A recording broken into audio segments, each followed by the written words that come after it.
Hey everyone, Josh here with Penny Pinching Cyclist, and today we are looking at two items. I don't know if I would quite call this a review, it's more of a spotlight, because behind me is a budget build bike that I have been working on for a while. I set out with a goal to build a gravel bike for under $200. And so I'm gonna have a video coming out of that soon, and you can see if I made my goal or not of building this thing for under $200. But before I show that video, I wanted to shine the spotlight on these two items, the Tektro R559 brake calipers and the Micronew R7 shifters, because these two items, in my opinion, stole the show. These things are amazing, and for the price that I paid, I cannot believe how well they work. So starting up top with the Micronew R7 brifters, I bought these on eBay for $35, and they came from China. No surprise there. But I have been blown away with how well these things work. I mean, I thought for sure for $35 I would get maybe 2 or 3, if I got lucky, 4 or 5 rides out of it before it started malfunctioning or blowing up on me. But man, these things have worked flawlessly since the day I put them on. Some things that I love about these brifters: one, they're extremely easy to install, especially considering that they don't come with instructions.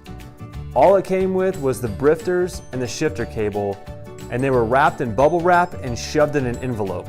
That's literally how they showed up at my doorstep. And so I thought it was gonna be a pain to try to hook them up and figure out where to run the cables, but it was really easy.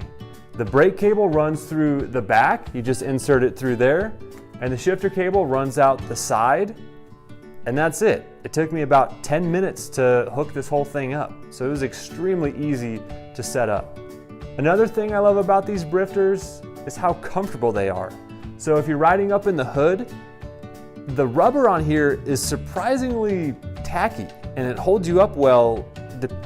Doesn't matter if you're wearing gloves or not, the rubber is superb up there, and I was pretty surprised by that too. I thought it was just gonna be like a hard plastic that I would constantly be sliding off on.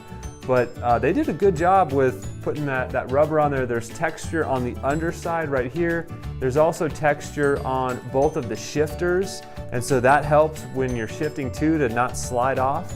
So another cool feature about these that I really like is just the brake lever in general. It doesn't matter if you're riding down here in the drop, if you're somewhere in the middle, or if you're all the way up here on the hood, there's plenty of area to grab on that brake, and they pull really well. I mean, there's no wobble, there's no play in it. You know, these things are made really solid. Again, I was thinking for $35 that I was gonna pull on those things and hear some clicking or some popping, but these things are solid. And I've even dropped it a couple times already, and there's no indication that these things are broken or even close to breaking. So I was pretty surprised by that. A couple things I don't like about these brifters is the fact that the shifter cable does come out of the side. I really wish that it would have come out of the back of the hood so you can hide it behind the bar tape. But you know, this is one of those things where I'm kind of just nitpicking because it doesn't affect it functionally, just aesthetically looks a little bit dorky to me with the shifter cable coming out of the side. But hey, for 35 bucks, I can't complain that much. Another downside of these brifters is that they came from China. So it took 5 weeks for these things to show up at my doorstep. All right, so dropping down to these Tektro R559 brakes. Again, these things work surprisingly well for only $20. You know, I spent $20 in the front, $20 in the back, $40 total, and they do what they're supposed to do. They stop the bike. Some things that I love about these brake calipers is, of course, one, the price.